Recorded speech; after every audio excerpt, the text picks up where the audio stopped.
Essa é do papai. A paz do Senhor a vocês, irmão. Eu quero gravar um vídeo. Estou aqui com meu filho Theo. E eu quero ensinar hoje a vocês uma oração um pouco diferente.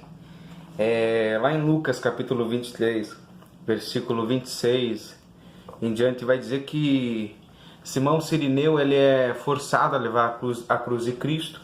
E no versículo adiante vai dizer que uma multidão seguia a Jesus e a Simão.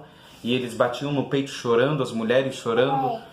E a Bíblia vai dizer que não só a multidão e as mulheres chorando, Jesus olha para as mulheres e diz assim: por que vocês choram?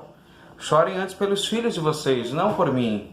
Porque eis que hão de vir dias que dirão: bem-aventuradas as estéreis, e os ventres que não geraram, e os peitos que não amamentaram.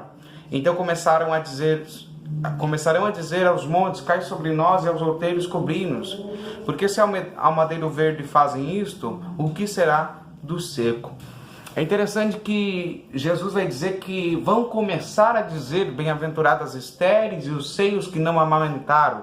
Porque depois de volta de mais ou menos 40 anos da morte de Cristo, começa-se uma grande destruição no templo de Jerusalém e em Jerusalém. E por que Jesus estava dizendo bem-aventuradas essas mulheres? Por que Jesus está dizendo que chamariam as mulheres estéreis e bem-aventuradas?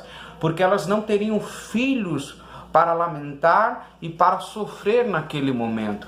Elas seriam poupadas de um sofrimento maior que já estava determinado que aconteceria. Estes dias chegariam: o dia da dor, o dia do juízo, o dia do castigo, o dia da repreensão de Deus sobre aquela região. E aqueles que tivessem filhos sentiriam uma dor maior. Por isso que eu comecei esse vídeo com meu filho no colo, para te dizer uma coisa. A gente tem que aprender que a nossa mente, nós vemos o evangelho daquela forma: tudo tem que dar certo, desde que seja o meu certo, desde que sejam os meus desejos se cumprindo. Mas os desejos de Deus são diferentes que os nossos, e o pensamento de Deus é mais alto que o nosso, e o caminho dele você não vai conseguir entender. Neste momento se diriam que abençoado ou supremamente abençoadas seriam as mulheres estéreis. Em que momento da sociedade uma mulher estéril é vista como abençoada ou bem-aventurada? No momento de uma repreensão, de um castigo de uma nação, como Jesus estava dizendo. O que eu quero te dizer, eu falei que ia ensinar uma oração diferente, e a gente precisa aprender a dar graças a Deus pelo que não deu certo. A gente precisa dar graças a Deus pelo que a gente não tem e não teve e talvez não vai ter. A gente precisa dar graças a Deus pelo relacionamento que fracassou lá atrás, que não deu certo, namoro, que alguém te abandonou, um namorado que te abandonou, uma namorada que te abandonou, alguém que você estava conhecendo e de repente saiu da tua vida, uma porta de emprego que se fechou. Você já parou para pensar, por exemplo, com certeza você já vivenciou isso? Alguém de repente faz uma viagem, dá uma saidinha de casa e no trajeto era para você estar junto, mas você não foi junto. No trajeto dá algo errado, um acidente, alguma coisa dá errada. Aí você vai dizer assim: graças a Deus que eu não fui junto, foi livramento de Deus. Então eu quero que você entenda que existem bênçãos que é o oposto do que a gente está vendo. Às vezes a bênção que Deus está te dando é essa porta fechada. Às vezes a bênção que Deus está colocando sobre você é o ventre que se fechou para te poupar de muitas coisas que você passaria tendo uma gestação hoje. Não é que Deus seja injusto em não te dar aquilo que a tua mão, os teus olhos, o teu coração necessita ou sente o desejo de ter. Mas Deus sabe como Ele quer te preparar para cada circunstância.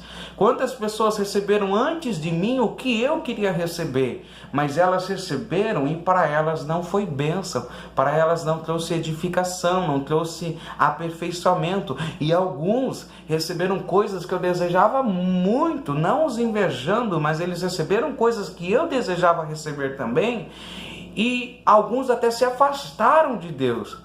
Então eu quero te ensinar essa oração. Deus, eu te dou graças por tudo que o Senhor não me deu. Eu te dou graças por tudo que o Senhor permitiu ir. Eu te dou graças por tudo que o Senhor permitiu tirarem de mim. Eu te dou graças por todas as portas que fecharam. Eu te dou graças, Deus. Eu te agradeço, Deus, por todas as vezes que eu fiquei enfermo na minha cama, por todas as vezes que eu passei dificuldades financeiras, amorosas, espirituais. Eu te dou graças por todas as vezes que algo deu errado na minha vida. Eu te dou graças, Senhor, porque aquilo que dá errado aos teus olhos, aos olhos de Deus, muitas vezes não é sinônimo de maldição ou de infortúnio. Aos olhos de Deus é o cuidado dele. Hoje eu percebo quanta coisa deu errado para mim, que era Deus cuidando de mim. Quanta porta se fechou para mim, era Deus cuidando de mim.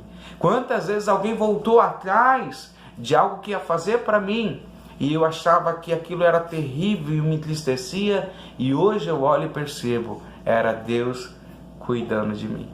Eu quero te dizer, Deus está cuidando de você. Você é sim bem-aventurado, você é sim bem-aventurada, mas é do jeito de Deus, não é do teu jeito, não é do meu jeito. Você já é uma bênção, tua casa já é uma bênção, tua família já é uma bênção. É que a gente vê bênção como felicidade de pastor, mas a Bíblia diz que a bênção de Deus enriquece e não acrescenta dores, tá? Isso lá no Antigo Testamento. Você acredita comigo, você concorda comigo que um chamado de Deus é uma bênção? Eu creio que sim. Você acredita comigo que unção de Deus sobre a nossa vida é bênção? Eu acredito que sim. Você crê comigo que ter talentos e habilidades espirituais em Deus é uma bênção? Eu creio que sim. Agora pare para pensar, chamado, unção, ministério, talentos, habilidades, tudo isso acrescenta dores na nossa vida. A Bíblia diz que aquele que cresce em conhecimento aumenta em dores. Tem coisas sim que são bênçãos de Deus e vai trazer consigo aflições, vai trazer consigo processos de dificuldades, processos trabalhosos na nossa vida, como o casamento. Em Coríntios, se eu não me engano, Paulo vai dizer numa das suas cartas que eu bem queria que todos vocês servissem ao Senhor e se dedicassem somente ao Senhor, porque se vocês casarem, vocês terão angústias. Olha só, eu preguei na igreja e eu brincando falei isso para os irmãos, brincando, mas é verdade. Aqueles que se casam têm uma promessa, vocês viverão angústias. Ah, você está dizendo isso porque o teu casamento é infeliz, pastor? Não, pelo contrário, meu casamento é abençoado por Deus, graças a Deus. Só que eu reconheço que eu às vezes gero angústia no coração da minha esposa, assim como ela gera angústia no meu coração. Por quê? São dois seres humanos vivendo num corpo de pecado que precisam ser continuamente purificados por Deus até receberem um corpo de glória. Então eu quero deixar esse versículo para vocês. Porque hão de vir dias em que dirão, bem-aventuradas as estéreis, os ventres que não geraram e os peitos que não amamentaram. Tem gente que queria estar no teu lugar. Tem gente que tem o que você tinha, mas queria estar vivendo a vida que você está vivendo. Tem gente que queria estar do jeitinho que você está hoje, simples, mas com o que você possui dentro de você, a presença de Deus. Tem muita gente gerando lá fora. Tem muita gente dando certo lá fora, mas não tem o que você tem. Paz, alegria, Deus, a palavra de Deus na tua vida. Então pare de olhar pelo que dá certo e comece a ver, você é bem-aventurado, você é amigo de Deus, você está caminhando com Deus, está obedecendo a Deus, está buscando a Deus acima de todas as coisas. Se você está vivendo isso, você já é supremamente abençoado. A paz de Deus repouse no seu coração, que reine sobre você, e termino dizendo, graças a Deus por tudo que não deu certo na minha e na tua vida. Deus te abençoe.